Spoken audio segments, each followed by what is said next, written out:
दिल्ली एक शहर है। दिल्ली भारत की राजधानी है। दिल्ली दिल है हिंदुस्तान का। मगर दिल्ली इस वक्त है एक बड़ा मैदान चुनाव का। चुनाव तो नगरपालिका का है, मगर हंगामा पूरे देश में है। वजह यह कि यहां बीजेपी की साख आम आदमी पार्टी की जमीन दांव पर है और शायद कांग्रेस पार्टी को यह उम्मीद दिख रही है कि दिल्ली ही वो जगह है जहां से उसका पुनर्जागरण शुरू हो सकता है। दिल्ली नगर निगम यानी एमसीडी पर पिछले 10 सालों से बीजेपी का कब्जा है। लोग एमसीडी के कामकाज से नाराज भी हैं, लेकिन एंटी इनकम्बेंसी के बावजूद अरविंद केजरीवाल की आम आदमी पार्टी के लिए एमसीडी की जंग जीतना आसान नहीं होगा। केजरीवाल की 2 साल पुरानी सरकार भी विवादों में घिरी हुई है और बीजेपी आम आदमी पार्टी को कटघरे में खड़ा करने में कामयाब दिखती है। इसका एक और मौका बीजेपी को शुक्रवार को मिला, जब अरविंद केजरीवाल ने दिल्ली को लोगों को एक तरह से चेतावनी दे दी कि अगर वो बीजेपी को वोट देंगे तो डेंगू और चिकनगुनिया जैसी बीमारियों के लिए वो खुद जिम्मेदार होंगे। तो अगर आप बीजेपी को वोट देते हैं तो आप ये सोच लेना कि आने वाले 5 साल में दिल्ली में ऐसी गंदगी रहेगी, आने वाले 5 साल में ऐसे ही मच्छर रहेंगे, आने वाले 5 साल में ऐसे ही डेंगू होता रहेगा, चिकनगुनिया होता रहेगा। अगर आप बीजेपी को वोट देते हो और कल को आपके घर में आपके बच्चे को डेंगू हो जाए, अगर आपके बच्चे को चिकनगुनिया हो जाए, तो ये सोच लेना फिर आप जिम्मेदार हो अपने बच्चे के डेंगू के लिए। लगभग 4 पर पोलिंग बूथ्स के करीब हमने करा है और हमारा कांग्रेस का ये सर्वे के हिसाब से अनुसार से हमारी 208 सीटें कांग्रेस की दिल्ली के अंदर हम लोग कॉर्पोरेशन में हम लोग जीतने वाले हैं। कैंपेन पॉजिटिव रहा है। हमने दूसरी पार्टियों की तरह लोगों को तोड़फोड़ में नहीं लगे। हमने अपनी बात कही, अपनी बात को आगे हम लेकर के गए और हमें उम्मीद है कि इस पॉजिटिव कैंपेन को लोग जरूर वोट देंगे और कांग्रेस को डेवलपमेंट के लिए वोट देंगे। खुद ही इन्होंने बयान दिया, बिजली हाफ और पानी माफ, खुद ही बोले ना। अभी आजकल इनके एडवर्टाइजमेंट जो है वो है कि बीजेपी आएगी एमसीडी के अंदर तो पानी और बिजली का दाम बढ़ाएगी। तो भाई साहब, हाफ और माफ करने का अधिकार आपके पास है, बढ़ाने का अधिकार हमारे पास कहां से हो गया? आवाज अड्डा में दिल्ली के दंगल पर बात करने के लिए आज हमारे साथ जुड़ रहे हैं बीजेपी नेता और दिल्ली की पूर्व मेयर आरती मेहरा। कुछ देर में शामिल होंगी कार्यक्रम में। आम आदमी पार्टी की तरफ से शामिल हो रही हैं ऋचा पांडे। कांग्रेस के प्रवक्ता तरविंदर सिंह मारवा भी हमारे साथ इस चर्चा में शामिल हो रहे हैं। आगे स्वराज इंडिया के योगेंद्र यादव भी हमारे साथ जुड़ेंगे। इसके अलावा दिल्ली की राजनीति पर बारीकी से नजर रखने वाले एक्सपर्ट भी हमारे साथ इस चर्चा में शामिल हो रहे हैं। ये हैं firstpost.com के राजनीतिक संपादक संजय सिंह, वरिष्ठ पत्रकार अभय दुबे और वरिष्ठ पत्रकार हर्षवर्धन त्रिपाठी।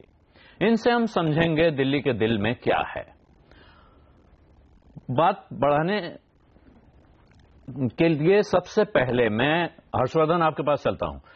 यहीं से शुरू करें, क्योंकि आज जिस विषय पे हम चर्चा कर रहे हैं चुनाव सामने है और तो इसलिए पोल नहीं चलाने की स्थिति। तो आज हम ट्विटर पर कोई सवाल नहीं रख रहे हैं। सवाल ट्विटर पे अलग चल रहा है, लेकिन कार्यक्रम में शामिल नहीं हो सकता है। ये बताइए कि दिल्ली में एक अजब सी स्थिति दिख रही है। एक पार्टी जो जिस निगम का चुनाव हो रहा है उसमें लंबे समय से काबिज है, एक दूसरी पार्टी जो पहली बार चुनाव लड़ रही है उसको चुनौती दे रही है, और एक तीसरी पार्टी है जिसको लगता है कि अपनी खोई हुई जमीन वापस पाने का ये एक मौका है, उसके लिए एक सुनहरा मौका है। लेकिन जो पार्टी यहां सत्ता में है इस नगर निगम में, वो यहां भी विपक्ष के अंदाज में दिख रही है, और जो पार्टी यहां पहली बार चुनाव लड़ रही है वो एक तरह से एंटी इनकम्बेंसी के सामने खड़ी हुई दिख रही है। ऐसा क्या है, मुद्दा क्या है और क्या चीज है जो यहां निर्णायक साबित होगी?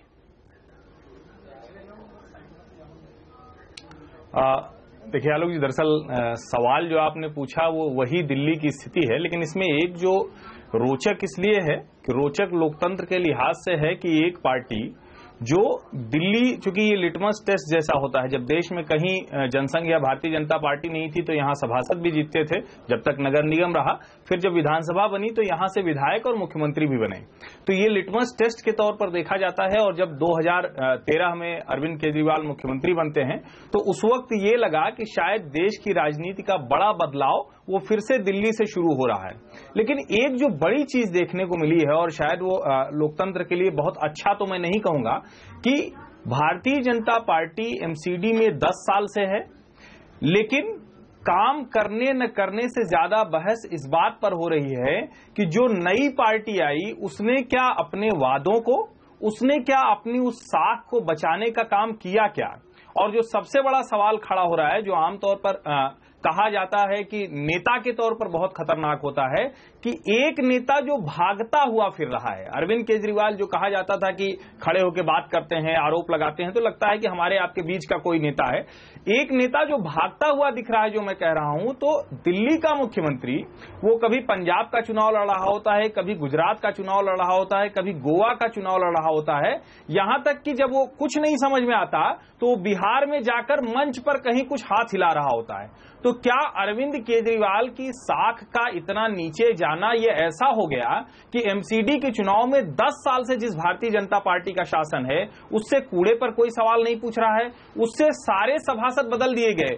खुद मनोज तिवारी जो दिल्ली बीजेपी के अध्यक्ष हैं, उनका बयान है कि ठीक है सारे सभासद भ्रष्ट नहीं होंगे, लेकिन बहुत से लोग ऐसे थे और हमारी बात वो नहीं पहुंचा पा रहे हैं। तो मुझे लगता है कि ये 2-3 तरह के लिटमस टेस्ट हैं। क्या अरविंद केजरीवाल इस देश में किसी भी तरह की चमत्कारिक राजनीति के असम गण परिषद की तरह, उसका उदाहरण एकदम ऐसा ही है, बस वहां छात्र राजनीति से निकले हुए लोग थे, यहां कुछ एक्टिविस्ट एनजीओ से निकले लोग हैं। क्या वो साख खत्म होगी, चमत्कार पर दोबारा देश भरोसा नहीं करेगा। दूसरी चीज है कि क्या नरेंद्र मोदी अब पॉलिसी हो गए हैं, जो मनोज तिवारी कहते हैं कि वो पॉलिसी हो गए हैं, तो क्या वो ऐसी पॉलिसी हो गए कि जनता देख रही कि उनके सभासद ने काम नहीं किया या भ्रष्टाचार हुआ या कूड़ा गिरा है, 3-3 महीने तक सैलरी नहीं बटी, जिस भी वजह से नहीं बटी हो, लेकिन वो काम एमसीडी का था। तो क्या वो ऐसी पॉलिसी हो गए हैं कि केंद्र की सरकार अच्छी चले इसलिए हम विधायक और सभासद भी उनको दे देंगे।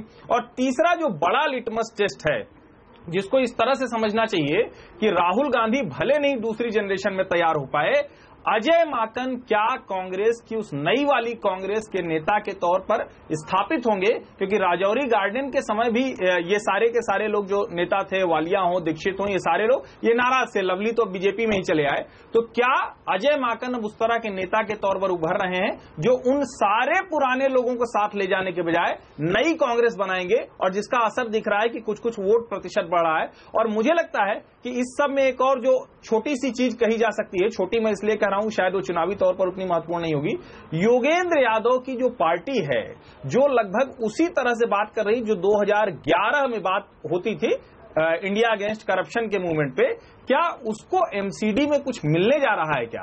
तो मोटा मोटा मुझे लग रहा है कि ये बड़ा रोचक होगा। ऐसा कभी देश में इस तरह का नहीं होता कि जो पार्टी खुद सत्ता में है वो दूसरों पर आरोप लगा के निकल जाए, और जो नहीं है वही एक तरह से भागे भागे से फिर रहे हैं। तो ये लोकतंत्र के लिए अच्छी स्थिति तो नहीं है, लेकिन दिख यही रही दिल्ली में। जी हर्षवर्धन, कई सवाल आपने नए उठा दिए हैं। संजय सिंह जी, मैं आपके पास आऊंगा, पार्टियों के पास चलूं उससे पहले मैं सोच रहा हूं इसमें पहले समझ लें, क्योंकि ये थोड़ा समझना मुश्किल हो रहा है, इसलिए विश्लेषक पहले बता देंगे तो अच्छा रहेगा। संजय जी, आप कैसे देख रहे हैं, आपका फर्स्ट टेक क्या है? क्या भारतीय जनता पार्टी ने जिस अंदाज में ये चुनाव लड़ा है, सारे सभासद हटा दिए, भ्रष्टाचार का आरोप इस हद तक उसने अपने ऊपर मान लिया है, इसके बावजूद वो हमलावर तेवर अख्तियार किए हुए है? आप सही कह रहे। देखिए, आमतौर पे ये जो चुनाव होना चाहिए था वो एमसीडी दिल्ली सरकार, दिल्ली बीजेपी के पास 10 साल से है, तो सवाल जवाब बीजेपी से होना चाहिए था। लेकिन चाहे जो कुछ भी हुआ हो, इसके पीछे अरविंद केजरीवाल का जो पर्सोना है, या इसके पहले वो कहे कि पंजाब जीतेंगे, गुजरात जीतेंगे, और नॉर्मली केजरीवाल जहां होते हैं फिर पर्सनालिटी सेंट्रिक हो जाता है। तो ये चुनाव का जो पब्लिक डिस्कोर्स है या पॉलिटिकल डिस्कोर्स है, वो अरविंद केजरीवाल के इर्द गिर्द आकर के सिमट गया है। अब देखिए, केजरीवाल की जो स्ट्रैटेजी है वो बार बार कह रहे हैं कि पूछो कि 10 साल में इस तरह का कूड़ा रहेगा। वहां पर जाकर के पहली बार मुझे लगता है कि किसी भी चुनाव के पहले अरविंद केजरीवाल की जो छवि है, उस छवि से वो दूर हट गए हैं। देखिए, आमतौर पे चुनाव के पहले अरविंद केजरीवाल काफी स्ट्रांग, बोझफुल भी उसको कह सकते हैं, वो क्लेम करते हैं चुनाव जीतने के बारे में, बाकी पार्टियों के सफाई के बारे में बात करते हैं। इस बार वो एक स्केयर करने की बात करें, एक डराने की बात करें कि अगर बीजेपी को जितवाओगे और अगर हम जीत करके नहीं आए तो तुम्हें डेंगू डेंगू चिकनगुनिया या बाकी कुछ भी हो जाए उसके लिए मैं जिम्मेवार नहीं हूं। देखिए, दिल्ली भी एक ग्लोरीफाइड एमसीडी कहा जाता था ये कह करके, क्योंकि विधानसभा चुनाव के पहले कुछ नहीं कहा गया उनके द्वारा इस तरह की बात। तो मंथन में अरविंद केजरीवाल के जो बयान है या उसके बाद उनका जो ट्वीट है कि बीजेपी अपने करप्शन को छुपाने के लिए पीएम के इमेज को लेकर के आगे बढ़ी, तो एक चीज वो मानते हैं कि मोदी का इमेज अगर कोई चीज सामने आ जाता है तो बाकी चीजें दूर हो जाती। दूसरी चीज है कि देखिए, अदरवाइज एमसीडी का चुनाव आता जाता, अगर आप और अरविंद केजरीवाल का प्रेजेंस यहाँ पे नहीं होता तो इतनी बड़ी खबर, इतना चर्चा हम लोग नहीं करते। शायद नतीजे जब आते तो उस बारे में फिर चर्चा होती। ये चुनाव सही में इन मतलब पंजाब और गोवा के बाद या अरविंद केजरीवाल के आगे मतलब देशव्यापी जो नीति थी, अगर वो एमसीडी हार जाते हैं तो अरविंद केजरीवाल और उनकी पार्टी के लिए काफी बड़ा झटका होगा। इससे उबरना उनके लिए मुश्किल होगा, क्योंकि एक चीज वो साफ हो जाएगी कि उनका दिल्ली की जनता को उन्होंने जो वायदे किए थे, अनफॉर्चुनेटली मतलब 3 साल में वो दिल्ली में रहनी, ये तमाम चीजें हैं वहां पे आएगी। बीजेपी को अगर एक बूस्ट मिलता है यहां, अगर वो जीत जाते हैं, अभी तक तो दिल्ली एमसीडी ने सही में कही है कि बीजेपी ने कोई काम यहां पे किया नहीं। कम से कम प्रधानमंत्री का एक स्वच्छ भारत अभियान उनके लिए बहुत अच्छा अवसर था, जिसको यह दिल्ली में चला करके दिखाते कि दिल्ली को एक मॉडल स्टेट या मॉडल कॉर्पोरेशन की तरह दिखाते कि देखिए काम ऐसे होता है। वहां पे उनकी पूरी फेलियर है। कांग्रेस के लिए मतलब फिर से मुझे लग नहीं रहा है कि बहुत कुछ सुकून की बात होगी, क्योंकि उनके यहाँ इतने अंदर विद्रोह हो रहे हैं, बाकी फिर इस तरह की कुछ चीजें आ रही हैं जहां की जितने वोट परसेंटेज वहां लेकर के गए थे रजौरी गार्डन में, उतने शायद बचा पाते हैं कि नहीं। ऑल इन ऑल ये सडनली इलेक्शन काफी इंटरेस्टिंग हो गया है। हर्षवर्धन जी ने योगेंद्र यादव की भी वो याद दिलाई कि वो भी चुनाव लड़ रहे हैं। ये भी देखना होगा कि योगेंद्र यादव जिस चुनाव की बात करते हैं, साफ राजनीति जिसको लेकर के आगे आई थी आप, वो क्या स्प्लिंटर ग्रुप को भी मतलब वो कुछ वोट मिलते हैं। तो इसलिए मुझे लगता है कि सडनली जब आज चुनाव प्रचार खत्म हुआ है और उस समय जिस तरह का एक कैकोफोनी निकला है, वो अपने आप में काफी इंटरेस्टिंग हो गया है। अभय दुबे जी, आप इस पार्टी को और वहां की राजनीति को बहुत ध्यान से देखते रहे हैं। अरविंद केजरीवाल का जादू खत्म हो रहा है, अरविंद केजरीवाल की स्ट्रैटेजी खराब हो गई है, जो जिस तरह का बयान वो आज दे रहे हैं, क्या वो हताशा की निशानी है? और क्या योगेंद्र यादव, जैसे कहा जा रहा है, अभी दोनों विद्वानों ने कहा कि ये देखना होगा कि योगेंद्र यादव को क्या मिलता है, उसका कोई फर्क पड़ना है? दिल्ली के चुनाव में दरअसल कोई मुद्दा है या ये मोदी वर्सेस अदर्स का चुनाव है? देखिए, अरविंद केजरीवाल और आम आदमी पार्टी के प्रदर्शन का जहां तक सवाल है, मुझे लगता है कि अगर हम विधानसभा के चुनाव पर लौटें जहां उन्होंने असाधारण जीत दर्ज की थी, तो उसका प्रमुख कारण ये था कि उन्होंने दिल्ली में त्रिकोणात्मक संघर्ष को आमने सामने की लड़ाई यानी द्विपक्षीय संघर्ष में बदल दिया था और एक पक्ष को पूरी तरीके से उन्होंने सिफर में बदल दिया था, कांग्रेस को। इसलिए वो लोग जीत गए थे चुनाव और काफी जमकर जीते थे। दिल्ली की राजनीति की शर्त यह है कि उसमें आम आदमी पार्टी तभी जीत सकती है जबकि वो त्रिकोणात्मक लड़ाई को एक द्विपक्षीय लड़ाई में बदल दे। अगर त्रिकोणात्मक लड़ाई रहेगी तो भारतीय जनता पार्टी का जीतना बिल्कुल तय है, 100% तय है, मुझे तो इसका बिल्कुल पक्का यकीन है। और अगर कांग्रेस और भारतीय जनता पार्टी के बीच में सीधा मुकाबला हो तब भी भारतीय जनता पार्टी के जीतने में बहुत मुश्किल होगी। अगर आम आदमी पार्टी और भारतीय जनता पार्टी के बीच में सीधा मुकाबला हो तो भारतीय जनता पार्टी को जीतने में मुश्किल होगी। लेकिन जैसे ही लड़ाई त्रिकोणात्मक होगी, भारतीय जनता पार्टी काफी आगे निकल जाएगी और आम आदमी पार्टी और कांग्रेस के बीच में जो भाजपा विरोधी वोट है वो बढ़ जाएगा। लोकसभा के चुनाव में भी यही हुआ था और लगातार यही दिल्ली की राजनीति की कहानी है। इस चुनाव में, एमसीडी के चुनाव में स्थिति यह है कि कांग्रेस ने अपनी स्थिति कुछ बेहतर की है, उसने कोई रिकवरी की है कांग्रेस ने। उस रिकवरी के कारण हुआ यह है कि जो वोट सारे के सारे आम आदमी पार्टी की झोली में थे उसमें से कुछ वोट कांग्रेस की तरफ वापस आए हैं, उसकी वजह से ये लड़ाई त्रिकोणात्मक हो गई है। अब हम लोग इसके पीछे बहुत सारे कारण देखते हैं, हम लोग शख्सियतों में देखते हैं, हम लोग कहते हैं कि उत्तर प्रदेश के चुनाव में भाजपा की जो साधारण जीत हुई है उसका यहां प्रभाव पड़ा है, भाजपा की एक हवा बह रही है और मोदी का व्यक्तित्व बहुत, मोदी की छवि बहुत जबरदस्त है और अरविंद केजरीवाल की छवि में कुछ थोड़ा सा बट्टा लगा है। तो इन सब तरीकों से भी विश्लेषण किया जा सकता है, लेकिन ठोस बात यही है कि कांग्रेस वापसी की तरफ है, भारतीय जनता पार्टी एक नए उछाल की तरफ है, खासतौर से पूरे उत्तर भारत में एक नए उछाल की तरफ है। अरविंद केजरीवाल जिनके दोनों हाथों में लड्डू हुआ करते थे, इस वक्त स्थिति यह है कि उनके दोनों में से किसी भी हाथ में लड्डू नहीं है और वो एक बहुत ही मुश्किल लड़ाई लड़ रहे हैं। जी तो वो एक दोनों हाथ एक तरह से खाली हैं आम आदमी पार्टी के। ऋचा जी, आपसे सवाल मैं पूछना चाहता हूं, ऐसी स्थिति कैसे आ गई है? जो सवाल उठ रहे हैं, क्योंकि सच बात यह है कि इस वक्त भारतीय जनता पार्टी को सवालों के सामने होना चाहिए था, उल्टे सवाल हो गए हैं अरविंद केजरीवाल के या आम आदमी पार्टी की तरफ कि आप बार बार दिल्ली छोड़ के जगह जगह घूमते रहते हैं, दूसरे राज्यों में लड़ाई लड़ रहे हैं। राजौरी गार्डन का चुनाव आप लोगों के लिए एक तरह का एक मॉडल सवाल खड़ा हो गया है कि एक जनप्रतिनिधि अपने एरिया से पूछे बिना चला जाता है, दूसरी जगह चुनाव लड़के हार जाता है और यहां की सीट भी आप हार जाते हैं। कैसे मुकाबला करेंगे? और जो आज अरविंद केजरीवाल ने कहा है, इसको कैसे डिफेंड किया जा सकता है कि एक चुना हुआ मुख्यमंत्री अपनी जनता को कह रहा है कि अगर आप दूसरी पार्टी को वोट देंगे तो डेंगू और चिकनगुनिया जैसी बीमारियों के लिए जिम्मेदार होंगे? क्या आम आदमी पार्टी जीत गई तो दिल्ली में डेंगू और चिकनगुनिया बंद हो जाएगा?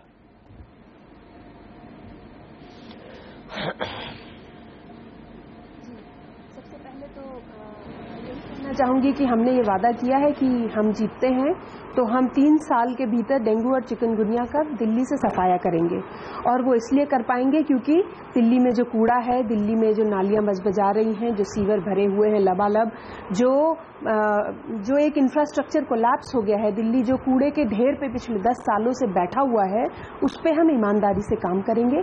जिस तरह हमने अपने 70 पॉइंट एजेंडा पे काम किया है पिछले 2 साल में, आप अगर किसी भी और सरकार से कंपेयर कर लीजिए, 2 साल में जितना काम दिल्ली सरकार ने किया है उतना किसी और सरकार ने नहीं किया है। और यही एक वजह है, आपने जब शुरुआत की थी अपने डिबेट की, इस डिस्कशन की, तो आपने बहुत अच्छा पॉइंट बोला था कि ऐसा लग रहा है कि डिस्कोर्स चेंज हो गया है। डेफिनेटली डिस्कोर्स चेंज हो गया है।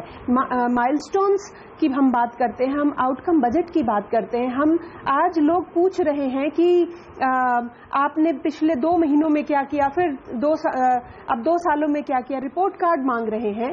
पहले भाजपा से कोई रिपोर्ट कार्ड नहीं मांगता है क्योंकि सबको पता है कि ये लोग कोई काम नहीं कर सकते हैं और ये काम नहीं करना जानते हैं। जहां तक कि राजौरी के इलेक्शन का आपने मेंशन किया, वह एक बाईपोल था, वह विधानसभा असेंबली इलेक्शन था, तो उसको हम एमसीडी के साथ कंपेयर नहीं कर सकते हैं। असेंबली इलेक्शन अलग होता है और एमसीडी इलेक्शन अलग। ये एक तकनीकी बात है ऋचा जी, ये एक तकनीकी बात है कि आप उसको कंपेयर नहीं कर सकते। जनता के मन में तो कंपैरिजन हो रहा है ना। आपके वोटर तो पूरी दिल्ली में इस बात को कंपेयर कर रहे हैं, उनके दिमाग में तो ये बात जा रही है। प्रश्न दोहराएंगे, मुझे सुनाई नहीं। मैं कह रहा हूँ आप ये टेक्निकल बात कह रही हैं कि कंपैरिजन नहीं होगा। ये कंपैरिजन हो सकता है कि हम लोग आपस में तय करें कि कंपैरिजन नहीं करेंगे, लेकिन जो वोटर अपने मन में कंपैरिजन कर रहा है उसको कैसे रोकेंगे? देखिए, वोटर, आप किस वोटर के कंपैरिजन की बात कर रहे हैं? हम मीडिया चैनल्स पर जब बैठते हैं तो हम इस तरह की बातें करते हैं, परंतु जब हम ग्राउंड पे जाते हैं, जब हम अनऑथराइज्ड कॉलोनीज में जाते हैं, जब हम मिडिल क्लास के पास जाते हैं, क्या मैं बोल सकती हूँ? आप बीच में इंटरप्ट ना करें प्लीज। जब हम जनता के पास जाते हैं तो जब हमारे जिनके बिजली का बिल आधा हुआ है, जिनका 20,000 लीटर पानी माफ हुआ है, जिन 26 लाख लोगों ने ओपीडी फ्री कराई है हेल्थ मोहल्ला क्लिनिक में, वो ये कह रहे हैं कि वो आम आदमी पार्टी को ही वोट देंगे। आज जब मैं डिबेट ओपन किसी भी चैनल में एक ग्राउंड पे करती हूँ, एक ओपन एरिया में करती हूँ, तो वहां आम आदमी पार्टी के इतने सारे समर्थक होते हैं कि मैं खुद भी बहुत खुश हो जाती हूँ ये देख के कि हाँ, हमारे साथ जनता है। तो जब हम जानते हैं कि 70 to 80% जनता जिसको हमारा इफेक्ट किया है, जिसको बिजली, पानी, स्वास्थ्य, शिक्षा, पेरेंट टीचर मीटिंग, जिन लोगों के बच्चे स्कूल जा रहे हैं वहां क्या पढ़ाई हो रही है, पेरेंट्स को पता नहीं चलता था, आज जब शिक्षक के साथ उनका एक संबंध बनता है, वो शिक्षक दिल्ली के जिन्हें बाहर भेजा जा रहा है, जिन्हें टीचर्स अवार्ड दिए जा रहे हैं, उनको इम्पैक्ट पड़ा है। जो एक मीडिया के थ्रू माफ कीजिएगा, जो एक मीडिया के थ्रू एक माहौल बनाया जाता है बीजेपी द्वारा, वो एक अलग माहौल है, वो एक हवा है, परंतु जो जमीनी हकीकत है वो अलग है। और जमीनी हकीकत यही है कि आम आदमी पार्टी के साथ आज भी उसका वोट शेयर, उसका वोट बैंक, उसकी जनता खड़ी हुई है और वो उससे प्रश्न करती है क्योंकि हम उनके बीच में से निकल के आम आदमी हैं, इसलिए हमसे प्रश्न होता है। आज बड़ी बड़ी अट्टालिकाओं में रहने वाले बीजेपी और कांग्रेस के पार्षदों से प्रश्न नहीं होता है क्योंकि उनसे किसी चीज की उम्मीद नहीं है, उनके साथ उम्मीद खत्म हो गई है। हमारे साथ आज भी उम्मीद है। और दूसरी चीज ये है कि आपने कहा कि मुख्यमंत्री अलग अलग स्टेट्स में जा रहे हैं प्रचार करने के लिए। योगी जी का तो, हमारे मुख्यमंत्री अरविंद केजरीवाल तो हमारे पार्टी के संयोजक भी हैं, उनका तो काम भी है कि पार्टी को भी फैलाना है, विस्तार करना है, परंतु योगी जी भी तो आ रहे हैं। इतने सारे मुख्यमंत्री एक दूसरे क्षेत्रों में जाते हैं, उसका जो देखिए योगी ताल पढ़ाना, व्हाट्सएप की राजनीति करना, एक मीडिया प्रोपेगेंडा करना, उसमें बीजेपी सफल हुई है। योगी जी चुनाव लड़ने नहीं आ रहे हैं दिल्ली। योगी जी भारतीय जनता पार्टी के स्टार प्रचारकों की लिस्ट में शामिल थे उत्तर प्रदेश का मुख्यमंत्री बनने के पहले से। इसलिए अगर योगी आदित्यनाथ दिल्ली आकर चुनाव में प्रचार करते हैं तो आप लड़ने नहीं गए। अरविंद केजरीवाल बनारस चुनाव लड़ने गए, नरेंद्र मोदी के खिलाफ चुनाव लड़ा, प्रचार करने ही जाते हैं। उसके बाद पंजाब में आप एक तरह से पंजाब में आपने कोई मुख्यमंत्री का चेहरा सामने नहीं रखा। जो आरोप आप भारतीय जनता पार्टी पे लगाते हैं कि ये मुख्यमंत्री का चेहरा सामने नहीं रखती है, वैसे ही पंजाब में आपने चुनाव लड़ा जिसमें आप दूर से नहीं लगते। लेकिन अब मैं चलता हूँ। देखिए आज की डिबेट भी आप सेंट्रिक बना रहे हैं, और ये इसलिए बना रहे हैं क्योंकि आपको बहुत उम्मीद है कि आज भारत की राजनीति में जो ध्रुवीकरण हो गया है, वो उसका जो सोल्यूशन है वो आम आदमी पार्टी है। अब ठीक है, आप ऐसा मान रही हैं, अच्छी बात है। और क्योंकि आपने कहा कि दिल्ली के ज्यादातर लोग आपको वोट देना चाहते हैं, इसलिए मैं ये सवाल आपसे कर रहा था। तरविंदर सिंह मारवा जी के पास मैं चलता हूं। मारवा साहब, विश्लेषकों का कहना है कि अगर यहां सीधी लड़ाई हो तो चाहे कांग्रेस और बीजेपी की हो जाए, चाहे आम आदमी पार्टी और बीजेपी की हो जाए, उसमें दूसरी पार्टी के जीतने की संभावना ज्यादा है। फिर कांग्रेस, आम आदमी पार्टी जो एक साथ मिलकर सरकार चला चुके हैं, जिन्होंने दिल्ली में एक दूसरे को समर्थन दिया था, वो वहां 4 एमसीडीज हैं, उनमें 2-2 बांट के क्यों नहीं लड़ लिया उन्होंने? आप लोग ऐसी स्थिति क्यों क्रिएट कर रहे हैं कि जिसमें भारतीय जनता पार्टी को जीतने का मौका मिल रहा है, जो अभी तक विश्लेषकों की राय सामने आ रही है उसके हिसाब से? आपकी राय है कि कांग्रेस जीत जाएगी?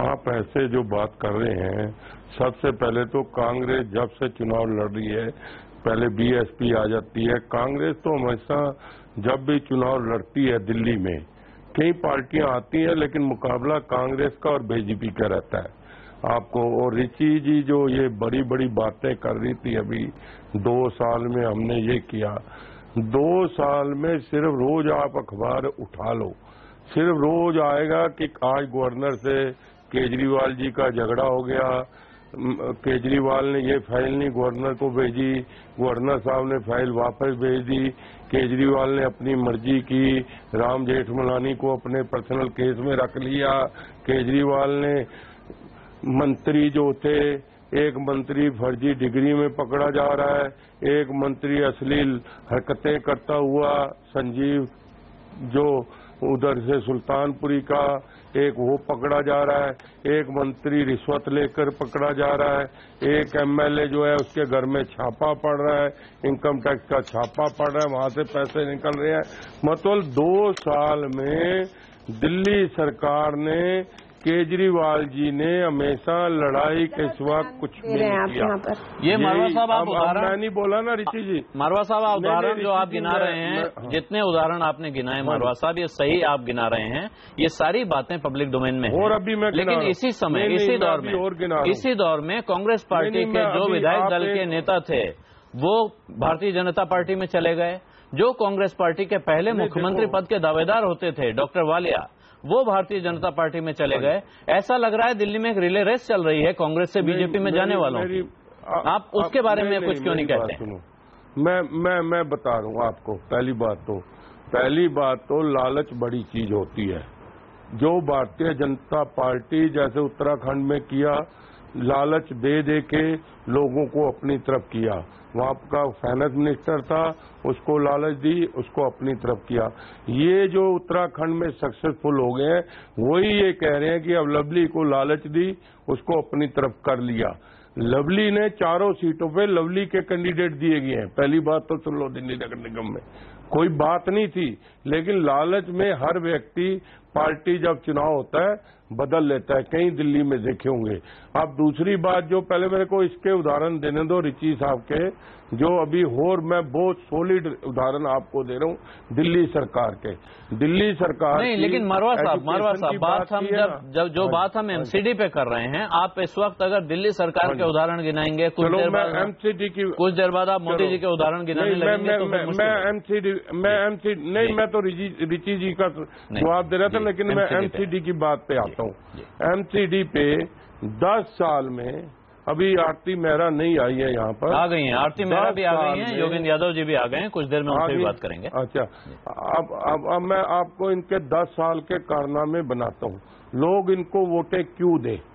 पहली बात, जो पार्टी 10 साल में दिल्ली को कुछ भी नहीं कर सकी, तो अब लोग दोबारा इनको वोट क्यों डालेंगे।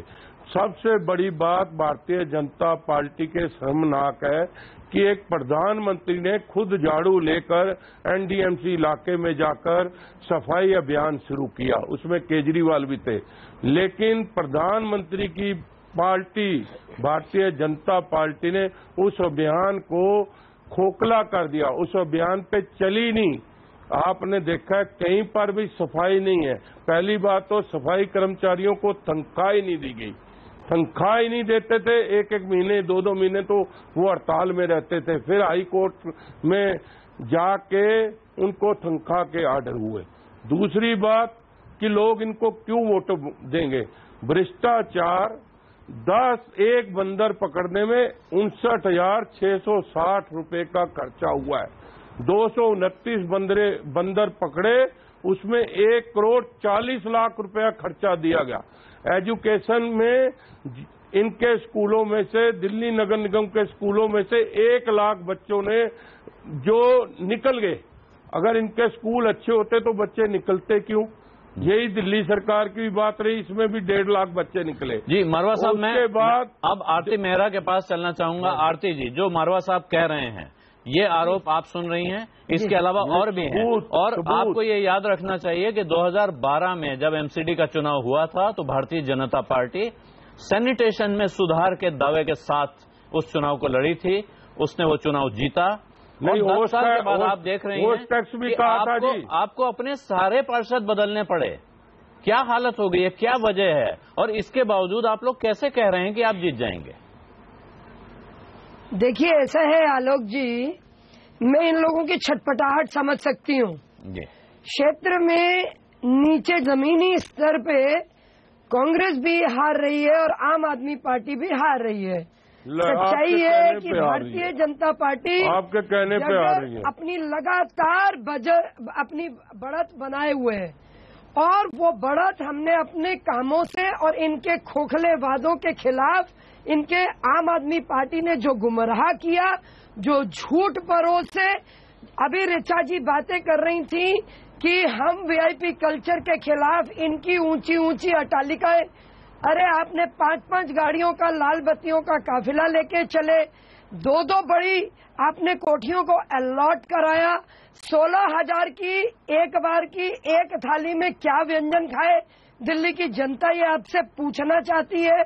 आपके वाईफाई कहाँ है? आरती मेहरा जी, आप बात को कहीं और ले जा रही हैं। देखिए, आप बात जहाँ ले जा रही हैं, नहीं, ये एमसीडी चुनाव पर, आप एमसीडी चुनाव पर रहे हैं। एमसीडी में 336 करोड़ रुपए अभी स्वराज इंडिया अभियान ने ये आज आरोप लगाया है कि इनके मैनिफेस्टो में होस्ट टैक्स माफ की बात थी। नहीं आरती जी, इनके मैनिफेस्टो में क्यों आपको, अगर सब कुछ बहुत अच्छा हुआ है तो आपको सारे पार्षद क्यों बदलने पड़े। आरती जी प्रश्न पूछेंगी तो मैं आलोक जी, ऐसा है तो मोदी जी का नाम लेकर क्यों चुनाव में लड़ रहे हैं। ऐसा है कि मेरी आरती मेहरा जी बताओ कि सब कुछ अच्छा है तो मोदी जी का क्यों लेकर दिल्ली नगर निगम में चुनाव लड़ रहे हो। आप मुझे ये बताइए ना, ये बोल्ड स्टेप कैसे है। अगर आपके सारे लोग अच्छा काम कर रहे हैं तो उनको हटाना बोल्ड स्टेप कैसे है।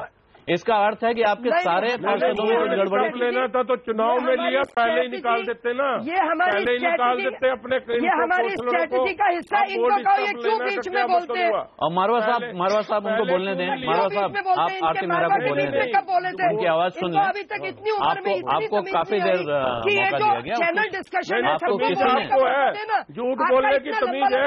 नहीं, आपको झूठ बोलने की तमीज है?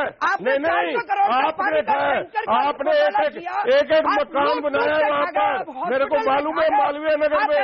आपने एक मकान बनाया है मालवीय नगर में, जहाँ पर ईंट लगती थी आपके आदमी पहुँच जाते थे, जहाँ पर ईंट लगती थी आपके आदमी पहुँच जाते, जहाँ पर ईंट लगती थी।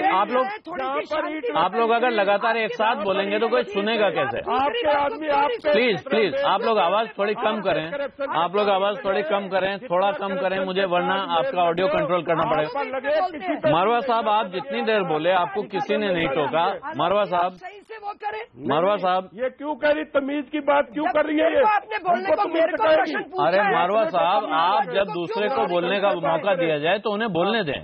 थोड़ा सा तो दे रहा हूँ। तो साहब आप सुनेंगे नहीं तो दूसरा कैसे बोलेगा और आप जवाब कैसे देंगे? नहीं, तमीज की कहाँ से बात कही इसने?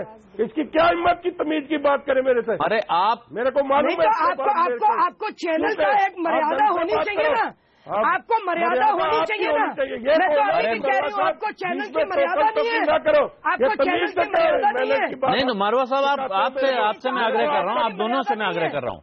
अच्छा चैनल की मर्यादा, आप 1 मिनट के लिए मैं आप दोनों से रिक्वेस्ट कर रहा हूँ कि आप दोनों शांत हो जाएं। योगेंद्र यादव जी हमारे साथ जुड़ गए हैं, तो मैं एक कमेंट योगेंद्र जी से भी ले लूँ। मेरे को तमीज बताएगी, मेरे को भाई थोड़ा सा ऑडियो कंट्रोल करें, मैं योगेंद्र यादव जी से बात करना चाहता हूँ। योगेंद्र जी आप थोड़ा बाद में जुड़े हैं, लेकिन शुरू में जो बात हुई, 3 विश्लेषक हमारे साथ हैं, इन तीनों का लगभग निष्कर्ष ये है कि अगर इस चुनाव में सीधा मुकाबला होता कांग्रेस या भारतीय जनता पार्टी के बीच या आम आदमी पार्टी और भारतीय जनता पार्टी के बीच, तो विपक्षी पार्टी के या जीतने की संभावना ज्यादा थी। मुकाबला अगर तिकोना होगा तो जीतने की संभावना कम हो जाती है, भारतीय जनता पार्टी की संभावनाएं बढ़ रही हैं। आप क्योंकि स्वराज इंडिया अभियान के साथ इसमें आप भी इस चुनाव में शामिल हो गए हैं, तो आपकी तरफ से मैं कहूं तो आपने मुकाबला चौकोना कर दिया है। इससे आपको क्या लग रहा है कि फायदा होगा, नुकसान होगा, या आप लोग एक सिंबॉलिक प्रेजेंस इस बार दिखाना चाहते हैं और उसके बाद उसको आगे बढ़ाएंगे? बिल्कुल सिंबॉलिक नहीं, हमने इस लड़ाई को चौंकाना नहीं, मैं तो समझता हूं इस लड़ाई में एक सार्थकता हमने इंट्रोड्यूस की है। अभी हम टीवी पे जो बहस सुन रहे थे कांग्रेस और भाजपा के प्रवक्ता के बीच में, मुझे लगा वो 2-3 मिनट का जो किस्सा था, ये लगभग पिछले 15 दिन हमने दिल्ली में जो देखा है यही तो देखा है। तू मैं देखी है ऐसे विषयों पे जिसका एमसीडी से कोई मतलब नहीं है, कोई एक सार्थक बहस नहीं, कोई पार्टी कोई गंभीर बात करना नहीं चाहती। दिल्ली के सैनिटेशन के सवाल पे, दिल्ली में इतना कूड़ा कचरा, इसके बारे में कोई बोलना नहीं चाहता। तीनों बड़ी पार्टियों ने वो स्थिति बना रखी थी। तो ये तिकोना नहीं, ये तो सारे मिला के एक कोण है। हमने इसको एक सार्थकता दी है। स्वराज इंडिया ने एक गंभीर चर्चा शुरू की दिल्ली में सैनिटेशन के सवाल पे। हमने कहा साफ दिल साफ दिल्ली। हमने कैंडिडेट सिलेक्शन प्रोसेस में एक नयापन इंट्रोड्यूस किया। हमने महिलाओं को तरजीह दी, युवा लोगों को तरजीह दी। इस चुनाव के अंदर कुछ सार्थक चीजें हमने की। आप जरूर इसको सीटों में आंकेंगे और 26 तारीख को हम सब सीटों में आंक ही लेंगे, वोट में आंक ही लेंगे। लेकिन अभी तो वोट नहीं गिरे हैं ना। अभी तो हमें ये चर्चा करनी चाहिए कि ये शहर है जहां पिछले 1 साल में महामारी हुई, जहां पॉल्यूशन इतना हुआ कि 40 सिगरेट के बराबर हर कोई व्यक्ति धुआं पी रहा था, जहां सड़कों पे कचरा गिरा हुआ था, कोई पूछने वाला नहीं था। उस शहर में म्युनिसिपैलिटी इलेक्शन होते हैं और जो पार्टी म्युनिसिपैलिटी की इस बर्बादी के लिए जिम्मेवार है, उसकी इतनी हिम्मत कि वो आके वोट मांग रही है। दुनिया के और कहीं वोट मांगने के काबिल न बचती वो पार्टी। और मैं समझता हूं उसकी वजह केवल यही है कि एक तरफ लोगों में घोर निराशा है, एमसीडी एमसीडी के काम को लेके, दूसरी तरफ लोगों में एक गहरा मोह भंग है आम आदमी पार्टी और उसकी सरकार से। तो निराशा और मोह भंग का द्वंद्व हो रहा है, जिसमें असली मुद्दे सारे डूबते जा रहे हैं। हम लोगों ने कोशिश की, हम शायद उतना नहीं उठा पाए जितना करना चाहते थे, लेकिन परसों तक इंतजार कीजिए, हम आज भी चाहते हैं। मैं तो बीजेपी के लोगों से केवल एक बात मांगता हूं, अपनी स्पीच में भी बोलता हूं, कि बस वो मुंह से बोल दें कि दिल्ली एक साफ शहर है, उनको वोट दे दीजिए। अगर वो आपकी आंख में आंख डाल के बोल सकते हैं कि दिल्ली साफ शहर है, वो वोट के काबिल है। मैं इतना सिर्फ सुनना चाहता हूं इन लोगों से। जी आरती मेहरा जी, एक लाइन में इसका जवाब चाहता हूं, क्योंकि उसके बाद मुझे ब्रेक लेना है, उसके बाद हम चर्चा आगे बढ़ाएंगे। क्या आप कहेंगे कि दिल्ली एक साफ शहर है? एक लाइन में। आलोक जी, एक मिनट, पहले मेरी पूरी बात रह गई, जो प्रश्न आपने मुझसे पूछा तो वो आरती जी, उसके लिए मुझे ब्रेक के बाद आना पड़ेगा, इसलिए मैं कह रहा हूं, मैंने आपको बताया मेरे पास समय नहीं है। योगेंद्र यादव जी ने जो कहा, मैं उसकी एक ही बात में कहना चाहूंगी, मैं बहुत रिस्पेक्ट करती हूं आपकी, मैं यही कहना चाहूंगी, चुनौतियां बहुत गहन हैं, चुनौतियों के तरफ काम किया जा रहा है, बिजली बनाई जा रही है, इसके निपटान की फ्यूचर प्लानिंग की जा रही है। 20 मेगावाट, 13 मेगावाट और 4 मेगावाट 3 कॉरपोरेशन में बिजली बनाने का कार्य शुरू हो गया है कूड़े से। आगे चुनौती बड़ी है और चुनौतियों से आरती जी, मैं अभी लौट के आता हूं, मैं फिर आपसे वो सवाल पूछूंगा, ब्रेक के बाद हम लौट के आएंगे, मैं आपसे दोबारा वो सवाल पूछूंगा जो योगेंद्र यादव जिसका जवाब सुनना चाहते हैं। अब मुझे एक ब्रेक लेना पड़ेगा, तो इतना वक्त दीजिए। ब्रेक के बाद हम लौटते हैं और ये चर्चा जारी रहेगी आवाज अड्डा में, कहीं जाइएगा मत, देखते रहिए आवाज अड्डा।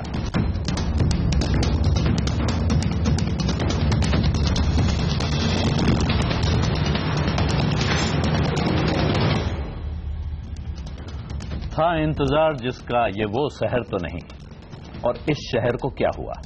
इनमें से कोई भी लाइन आप दिल्ली पर फिट कर सकते हैं, बिल्कुल अप्रोप्रिएट बैठेगी, और दिल्ली में रहने वाला, दिल्ली आने जाने वाला कोई भी आदमी ये सवाल पूछता आपको दिख सकता है। आवाज अड्डा पर हम चर्चा कर रहे हैं दिल्ली के दंगल की। ब्रेक से ठीक पहले योगेंद्र यादव जी ने एक सवाल पूछा था आरती मेहरा से। उन्होंने कहा था बीजेपी का कोई भी आदमी आपकी आंख में आंख डाल के कह दे कि दिल्ली एक साफ शहर है, तो आप उसे बिना सोचे वोट दे दीजिए।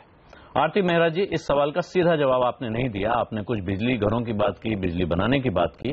क्या दिल्ली आज एक साफ शहर है? इसका एक साफ जवाब आप क्यों नहीं दे रही हैं? ये साफ शहर की और है, हमारे जो कदम हैं वो साफ के और हैं, और बेहतर दिल्ली बनाने के लिए लगातार हम दिल्ली की जनता के प्रति वचनबद्ध हैं, प्रतिबद्ध हैं, और उस डायरेक्शन में हम काम कर रहे हैं। सफाई का मुद्दा हम आपके वादे पर पूरा भरोसा करते हैं, आपके संकल्प पर भी हमें कोई शक नहीं, आपके संकल्प पर भी हमें कोई शक नहीं है। लेकिन 10 साल इस शहर को आप चलाने के बाद अगर कह रहे हैं कि अभी हम उस ओर हैं, तो इसके बाद अगले 5 साल में भी आप उस ओर पहुंच जाएंगे, कैसे होगा? हम लगातार जीरो गार्बेज की तरफ बढ़ रहे हैं और उस तरफ कार्य कर रहे हैं। इस बीच में मैं आपको बताना चाहूंगा, कार्य का एक उदाहरण मैं आपको देना चाहूंगा, 336 करोड़ रुपए पिछले सालों में स्वच्छ भारत मिशन में एलोकेट हुए हैं दिल्ली को, जिनमें से 1 करोड़ 86 लाख रुपए टोटल खर्चा हुआ है। योगेंद्र जी मेरे ख्याल से इस बात की तस्दीक करेंगे, इनकी तरफ से ये आरोप आया है। योगेंद्र जी, आप कुछ कहना भी चाह रहे थे? आरोप नहीं जी, आरोप नहीं है, बिल्कुल सरकारी आंकड़े हैं, भारत सरकार के आंकड़े, केंद्र सरकार के, राज्य सरकार के भी नहीं है। और ये खर्चा केवल एमसीडी को करना था, इसमें कम से कम आम आदमी पार्टी सरकार को लपेटा नहीं जा सकता। तो ये आम आदमी पार्टी हमें पैसा नहीं देती है योगेंद्र जी, आम आदमी पार्टी के थ्रू ये पैसा आता है, जो पैसा हमें नहीं मिल रहा है, जिसके लिए बुली करते हैं। देखिए, आम आदमी पार्टी के बहुत दोष हैं, मैं खुला बोलता हूं, लेकिन ये पर्टिकुलर बात सच नहीं है। खैर, मैं 2-3 चीज कहना चाहता था। रातों रात कोई शहर साफ नहीं होता, मैं बिल्कुल समझता हूं। अगर आरती जी सत्ता में आने के 1 साल बाद ये कह रही होती, मैं बिल्कुल समझता हूं, उनके साथ खड़ा होता। सत्ता में आने के 3 साल बाद ऐसा कहती तो मैं कहता ठीक है, देर तो है, लेकिन चलिए कोशिश जारी है। सत्ता में 10 साल रहने के बाद अगर कोई ये बात बोले तो इसके बाद कहने की गुंजाइश क्या बच जाती है? मैं 2-3 सिंपल मिसाल देता हूं। पहला, स्वच्छ भारत मिशन फेल हो गया, इसमें कम से कम आम आदमी पार्टी की दिल्ली सरकार का कोई दोष नहीं है दिल्ली में। नंबर 2, स्वच्छ मिशन बिल्कुल फेल नहीं हुआ है। आरती जी एक बात सुन लेना, आपकी सरकार के संसद में दिए हुए आंकड़े में बता कह रही थी आप क्यों सरकार से कोई संबंध नहीं है। जी एक मिनट सर, पहला ये आपकी केंद्र सरकार ने संसद में दिए आंकड़े हैं ये। नंबर 2, आपने कहा था कि दिल्ली के हर घर से कूड़ा उठवाने की व्यवस्था की जाएगी। मैं जानना चाहता हूं कितने % घरों में पिछले 5 साल में ऐसा हुआ है। आपने कहा कि जीरो गार्बेज की तरफ है, कितने % दिल्ली के घरों में गार्बेज सेग्रीगेशन शुरू हुआ है आप बता दीजिए। आपने लिखित वायदा किया था कि दिल्ली के एक मास्टर प्लान बनाएंगे ड्रेनेज का, तो बता दीजिए कितने मास्टर प्लान ड्रेनेज का बन गया। आपने कहा था कि आप 100 अंडरग्राउंड पार्किंग बनाएंगे, मुझे बता दीजिए कि 4 के अलावा 5वां बना के नहीं बना। जी आरती जी आप इसका जवाब देना चाहेंगे? 4 पॉइंटेड सवाल है। जी मैं बताना चाहूंगी 40% घरों से कूड़ा उठना दिल्ली में शुरू हो गया है और आज से नहीं काफी समय से। नॉर्थ दिल्ली और साउथ दिल्ली की सिचुएशन काफी बेहतर है। ईस्ट दिल्ली में जिस तरह से इन्होंने आम आदमी पार्टी, योगेंद्र जी शायद सच्चाई को जानते नहीं या बोलना नहीं चाहते और अब यहाँ पे अपनी डिफरेंट राजनीति कर रहे हैं। ऋचा जी को तो खैर ये भी नहीं पता, अभी ये बात कर रही थी सीवेज लबालब भरे पड़े हैं। अभी आपके ही चैनल में कहा सीवरेज सारे दिल्ली सरकार के पास है, एमसीडी के पास ड्रेन्स होते हैं, सीवरेज नहीं होते। ऋचा जी आपकी इन्फॉर्मेशन के हिसाब से ये वो लोग हैं जो सिर्फ झूठ के बुलंदे बांध के आए और झूठ के बुलंदे बांध के आए, वाईफाई के नाम पे आए और डिस्काउंट देके कि हम युवाओं को रोकना चाहूंगी, हम मेट्रो में फ्री किराया देंगे। कहाँ बात जा रही है? आपने सिर्फ और सिर्फ झूठ भरोसा। आप आरती जी इधर उधर बहुत ले जा रही हैं, पता नहीं क्यों, मुझे समझ में नहीं आ रहा है। आपकी सरकार चल रही है इन 4 नगर निगमों में, आपको पूरा भरोसा है कि आप जीत जाएंगी, इसके बावजूद आप इधर उधर की बातें कर रहे हैं। जो सच्चाइयाँ आम आदमी ने 70 वायदे किए, जिन 70 वायदों में आए, वैकल्पिक सरकार की बात करने वाले, ईमानदारी की बात करने वाले, इतने बड़े बड़े घोटाले, इतनी बड़ी बड़ी बेईमानियां, 17 करोड़ के जिनके ऊपर धब्बे लगे। जी मरवा साहब आप वेट करें, मैं 1 मिनट, बस 1 मिनट। अब ऋचा जी मैं पड़े तो ये लोग क्या मुंह देख के बोलेंगे? आरती जी जो आपने कहा उसके बाद अब मुझे ऋचा पांडे को एक मौका देना पड़ेगा। ऋचा जी कुछ जवाब देना चाहती हैं क्योंकि इन्होंने आप पर कई सवाल उठा दिए हैं, हालांकि जो योगेंद्र जी जिस तरह से हिला रहे हैं उससे लगता है उनकी बात का जवाब अब भी नहीं मिला है। ऋचा जी। योगेंद्र जी बड़ी बड़ी बातें जरूर कर रहे हैं। आलोक जी ऋचा जी को बोलने दें प्लीज। कहना चाहूंगी ने करा है, प्लीज उनको शांत कीजिए जरा। जी आप बोले ऋचा। आरती जी मैं ईस्ट दिल्ली की ही निवासी हूँ और अगर आप कह रही हैं कि आपने साउथ दिल्ली के 40%, नॉर्थ दिल्ली के 40%, ईस्ट दिल्ली के 40% घरों से कूड़ा उठवा रहे हैं, मैं ईस्ट दिल्ली की निवासी हूँ, मैं यही ईस्ट दिल्ली नहीं कहा है, मेरे घर से आज तक कूड़ा नहीं उठाया है। मेरे घर के सामने जो ढलान है वो भरा रहता है। मेरे घर के बगल में अनऑथराइज्ड कॉलोनी है, वहाँ पर सीवर बराबर रहता है। जो प्रत्यक्ष है मैंने वही बोला है। आरती जी ऋचा, आरती जी का कहना है कि उन्होंने ईस्ट दिल्ली का जिक्र नहीं किया है। जो बीजेपी मैनिफेस्टो था उसको वहाँ से क्यों हटा दिया और वो मैनिफेस्टो एकदम जी तरविंदर जी आप कुछ कहना चाहते हैं? आरती जी जरा दूसरों को भी मौका दें, आपकी सरकार आ जाएगी उसके बाद हम आपको लंबा मौका देंगे। आरती जी अरे मेरी बड़ी बहन आरती जी बात सुन लीजिए, जो आपका 2012 का मैनिफेस्टो था जिसे आपने बीजेपी की वेबसाइट से हटा दिया है, हमने उसकी एक कॉपी रखी हुई है और वो मैनिफेस्टो आपने एकदम कार्बन कॉपी 2017 में लगा दिया है। तो यानी आपने 2012 में कोई काम नहीं किया, उससे पहले भी आपने कोई काम नहीं किया। अब आप किस मुंह से कह रही हैं कि अब आपको फिर से मौका दिया जाए? अगर आप ये कहना चाह रही हैं कि आप सक्षम नहीं हैं और गोल मोल बातें करना चाहती हैं, मोदी जी उनको बात पूरी करने दें, इसके बाद मारवा साहब को भी एक बार बोलना है। उसके बाद ये बात जान लीजिए कि जनता को ये समझ आ गया है कि वो ऑल्टरनेट्स जानती है कौन कौन उसके पास अवेलेबल हैं और उसी ऑल्टरनेट को, ईमानदार ऑल्टरनेट को, सच्चे ऑल्टरनेट को वो चुनेगी। इसमें कोई दो राय नहीं है। जी मारवा साहब आप कुछ कह रहे हैं? ऋचा जी अब समय कम है, थोड़ा समय बता रही है आपकी पार्टी थोड़ा समय लें, दूसरे को भी बोलने दें। कल 51 नेताओं को बर्खास्त किया, बागियों को, आलोक जी एक बात थोड़ा सा पॉइंट ले लीजिए मेरा कि 1 महीने पहले हमने सुना था कि योगी जी, मोदी जी इतने सांसद, आप छोटे में खत्म कर दें अपना, तो मैं मारवा साहब से इसके बाद बात करूंगा आलोक जी एमसीडी के लिए। परंतु 50 लोग भी इनके स्मृति ईरानी जी की सभा में 50 लोग भी नहीं आए। इसके कारण ये सबका सब खत्म कर दिया गया और अमित शाह जी के गला पकड़ लिया। तो बेसिकली इनके साथ जनता नहीं है। मीडिया के थ्रू इस तरह चैनल्स पे बड़ी बड़ी बातें करके जी आपकी बात हो गई। मारवा साहब आप बताइए कि ये अगर आप कह रहे हैं कि कांग्रेस पार्टी की जमीन बन रही है, कांग्रेस हमेशा से यहाँ लड़ाई में थी, तो अगर कांग्रेस पार्टी करा लो जी, आप कभी हाउस भाई ऋचा जी प्लीज दूसरे को बोलने दें। कन्वर्जेंट टैक्स की बात नहीं करेंगे। ऋचा जी, मारवा साहब आप कह रहे हैं कि कांग्रेस हमेशा से मुकाबले में थी, तो कांग्रेस को कोई आदमी वोट दे, उसके पास इस बात का क्या भरोसा है कि जिसे आज वो वोट देगा कल वो आदमी भारतीय जनता पार्टी में शामिल नहीं हो जाएगा, जिस तरह का ट्रेंड चल रहा है दिल्ली में।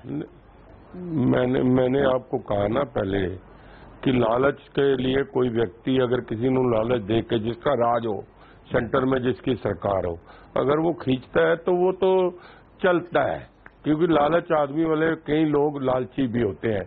दूसरी बात जो है, अभी आरती मेहरा जी ने कही, ये रिची जी ने कही कि कांग्रेस ने रजौरी गार्डन में ही दिखा दिया कि 5000 वोट हमको उस टाइम मिली थी पहले चुनाव में, जो हमारा कैंडिडेट एमएलए का था। अब हमको 26,800 कुछ वोट मिली है। कितनी परसेंटेज कागज, ये तो सिर्फ एमएलए का था। और दूसरी बात, जो दिल्ली नगर निगम में, मैं तो पहले ही कह रहा हूँ क्यों बीजेपी को वोट डालें। इनका जो मैनिफेस्टो निकालो आप 2012 का, इन्होंने कहा था हम ड्रेन वाटर बरसातों से पहले साफ करा दिया करेंगे। अभी भी आप जब बरसात आती है देखते हैं पूरी दिल्ली एकदम नकोनक हो जाती है, गलियों में पानी पानी, गलियों में गंदगी, जो इसका नाम क्या सीवर का पानी, सारा ड्रेन वाटर का, कि जो बीमारी की महामारी की बात है, महामारी जो हुई है उसमें दोनों का कसूर गिना जाएगा, दिल्ली सरकार का भी और दिल्ली नगर निगम का। जब महामारी आई दिल्ली में, आप सुनो, महामारी आई, वो दिल्ली नगर निगम को कह रहे, वो दिल्ली सरकार को कह रहे। दिल्ली सरकार वाला केजरीवाल वो जाके बंगलोर बैठ गया। एक गले का यहाँ हॉस्पिटल नहीं है, गरीब आदमी को गले का हो नहीं, ये मारवा साहब आप ठीक है, आप जो कह रहे हैं आपके लिए मेरे समझ से आप सबसे सुविधाजनक स्थिति में हैं, क्योंकि आपको इस समय किसी चीज का जवाब नहीं देना है। आप काफी समय से इन दोनों जगहों पर सरकार में नहीं है, तो आपके लिए आसान है कि आपको सिर्फ दूसरों के नुक्स निकालने। मैं अब एक सवाल योगेंद्र जी से छोटा सा लेना चाहूंगा। योगेंद्र जी, आपने अभी जो बात शुरू की थी कि इस लड़ाई में आप एक अकेला कोना है, एक तरफ आप हैं, दूसरी तरफ बाकी सब हैं। उस वक्त आपने जो बातें कही उससे सुन के मुझे कुछ पुरानी बात याद आई। वो वक्त याद आया जब आप अरविंद केजरीवाल के साथ थे, इंडिया अगेंस्ट करप्शन चल रहा था, आम आदमी पार्टी बनी थी, तब हमने इसी तरह की बातें सुनी थी, तब आप वहां थे। जो जनता एक बार इस तरह के एक्सपेरिमेंट के साथ खड़ी हो चुकी है और ऐसे खड़ी हो चुकी है कि उसने सारी बाकी पार्टियों का सुपड़ा साफ कर दिया था, वो दोबारा इस तरह का रिस्क लेने की स्थिति में कैसे आए, उसे भरोसा कैसे हो कि इस बार हम जिन लोगों के सामने, जिन लोगों का समर्थन करेंगे, उनके साथ हमें फिर वही निराशा हाथ लगेगी। लोगों ने सवाल पूछा, एक बार नहीं कई बार पूछा, और ये बिल्कुल वाजिब सवाल है। मैंने इसके दो ही बार जवाब दिया। पहला तो ये कि जब तक आम आदमी पार्टी ईमान पे खड़ी थी तब तक हमारे जैसे लोग उसके साथ खड़े थे, और जिस दिन हमें लगा कि सत्ता और सच में से चुनने की स्थिति यहां तो आ गई है, उस दिन हमने सच को चुना, सत्ता को नहीं चुना। आम आदमी पार्टी से उस दिनों सवाल पूछे जब सत्ता की पराकाष्ठा पे थी, सारी दुनिया उनके सामने लंबवत प्रमाण कर रही थी। तो कम से कम हमारे जैसे लोगों के बारे में ये नहीं कहा जा सकता कि इन्होंने जनता को धोखा दिया, जनता को अंधेरे में रखा। और दूसरी बात ये कि आंदोलन का होना, आंदोलन का में कमजोरियां आना और कुछ छोटे वर्ग द्वारा उस आंदोलन की मिसाल को जलाए रखना कोई नई पुरानी बात है। हर आंदोलन के साथ ऐसा हुआ है कि उसकी मशाल शुरू में एक छोटे समूह ने जलाई है और अंत में वो समूह कहीं ना कहीं बड़ा बन के आया है। हमें कम से कम इस बात का फख्र है कि हमने, चाहे उसे अन्ना आंदोलन कहिए, जन लोकपाल आंदोलन कहिए, आम आदमी आंदोलन कहिए, उस आंदोलन की मशाल जलाए रखी है हम कम से कम उसी रास्ते पे चल रहे हैं जहां 2011 को शुरू हुए थे। जो लोग फिसल गए, जो लोग कहीं छांव देख लिया, जिन्हें कुर्सी मिल गई, वो बताएं कि वो क्यों फिसल गए। कम से कम हम सर उठा के लोगों को कह सकते हैं कि हम उसी रास्ते पे कायम हैं। डूब गए। हाँ, लोगों को वक्त लगता है और हमें इतनी ना तो जल्दी है ना हमें इतनी परेशानी है। और एक चीज मैं जरूर कहूंगा आलोक जी, 26 तारीख को जो भी परिणाम हो, कम से कम आप 2 चीजें हमसे नहीं सुनेंगे। एक तो आप ये नहीं सुनेंगे कि ईवीएम का दोष था, ये बात हम कम से कम नहीं कहेंगे। और ओपिनियन पोल जो कुछ भी कह रहे हैं, हमने कम से कम ये नहीं कहा है ओपिनियन पोल चैनलों के खरीदे हुए हैं इत्यादि। ये सब करने की बजाय हमारा धर्म है इस चुनाव में जो बेहतर से बेहतर किया जा सके। और मेरे को विश्वास है कि जो लोग सोचते हैं हम उससे बेहतर करेंगे, लेकिन मैं उसे केवल एक विश्वास की तरह कहूंगा। समय आएगा, हम देखेंगे। और अभी भी दिल्ली की जनता को जो 24-36 घंटे हैं, उसमें मैं फिर यही अनुरोध करूंगा कि आप देखिए हम किस तरह के शहर में जीते हैं। क्या उस शहर को हम बदलना नहीं चाहते? बदलने के लिए कोई एक सार्थक विकल्प नहीं चुनना चाहते? सोचेंगे, मुझे विश्वास है। बिल्कुल सही सवाल है आपका। अब मेरे पास समय कम है, मैं तीनों एक्सपर्ट्स के पास एक छोटे छोटे कमेंट के लिए जाऊंगा। अभय दुबे जी, ये जो सवाल है कि राजनीति में फिसलन हो गई, जो विकल्प दिख रहे हैं इनमें से मैं किसी को कैसे चुनूं, क्या कोई रियल मुद्दा जैसे दिल्ली की सफाई का मुद्दा, दिल्ली की सिविक समस्याओं का मुद्दा, या एक नरेंद्र मोदी की पर्सनालिटी, या अरविंद केजरीवाल की पर्सनालिटी, या योगेंद्र यादव की पर्सनालिटी, क्या चुनाव इस आधार पर ही होगा? देखिए, अगर दिल्ली में नगर निगम के काम के सवाल पर चुनाव हो तो भारतीय जनता पार्टी का सूपड़ा साफ हो जाना चाहिए। एक भी वोट भारतीय जनता पार्टी को नहीं मिलना चाहिए। पिछले 10 साल में भ्रष्टाचार और अकर्मण्यता का अड्डा बनाकर रखा हुआ है तीनों निगमों को भारतीय जनता पार्टी ने। लेकिन ये हमारे भारतीय लोकतंत्र की कुछ अजीब सी स्थिति है कि यहां पर केवल काम और केवल विकास और इन चीजों के ऊपर कभी कभी वोट नहीं मिलता है। इस वक्त स्थिति यह है कि आम आदमी पार्टी के सामने खतरे की घंटी बज रही है। मुझे पता नहीं कि वो लोग सुन रहे हैं कि नहीं सुन रहे हैं। परिस्थिति उनके लिए बहुत ही नाजुक है। अगर वो इस चुनाव में हार गए तो जल्दी ही उन्हें उनके 21 विधायकों को चुनाव फिर लड़ना पड़ेगा और दिल्ली में मिनी जनरल इलेक्शन होगा और वो आम आदमी पार्टी के लिए दूसरा बहुत बड़ा संकट होगा जिससे निकल पाना उनके लिए बहुत मुश्किल होगा। जी, संजय सिंह, एक क्लोजिंग कमेंट आपकी तरफ से।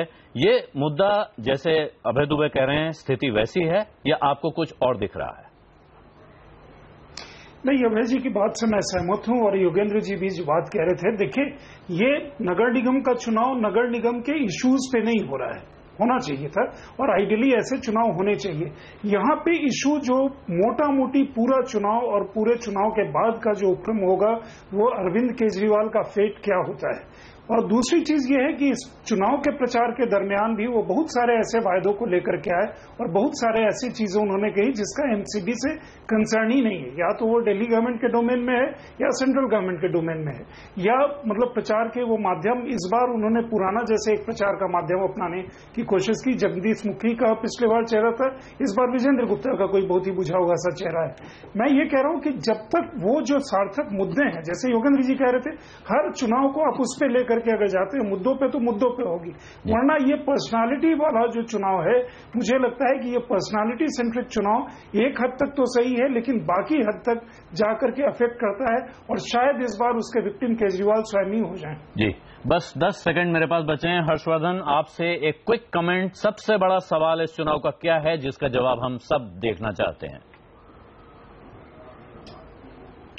देखिए, मुझे लगता है कि ये पर्सनालिटी का चुनाव है वो ठीक है, लेकिन जनता जो है वो निगेटिव और पॉजिटिव पॉलिटिक्स पर भी जा रही है। मुद्दे निश्चित तौर पर एमसीडी के होते तो दूसरी स्थिति होती, लेकिन निगेटिव पॉलिटिक्स को जितना नीचे केजरीवाल ले जा सकते थे वो ले जा रहे हैं और कम से कम बोलने में वो नीचे ले जा रहे हैं, तो दूसरी तरफ भारतीय जनता पार्टी उसको पॉजिटिव पॉलिटिक्स की तरफ ले जाती है।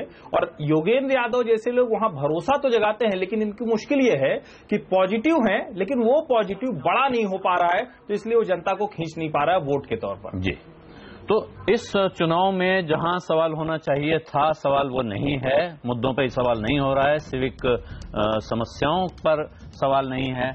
जो मुद्दे दरअसल उठने चाहिए थे, जैसा विशेषज्ञ कह रहे हैं, अगर वो मुद्दे उठते तो शायद नतीजा कुछ और होता। और ये इसी चुनाव का मामला नहीं है, हमारे ज्यादातर चुनाव ऐसे लड़े जा रहे हैं जिनमें जनता अपने जमीनी मुद्दों को छोड़कर कुछ हवाई नारों पर या कुछ नेताओं के चेहरों को देखकर वोट देती है। दिल्ली क्या फैसला सुनाएगी जल्दी ही सामने आ जाएगा। हम फिर उस पर चर्चा करेंगे। आवाज अड्डा में आज इतना ही। सभी मेहमानों का बहुत बहुत धन्यवाद। नमस्कार।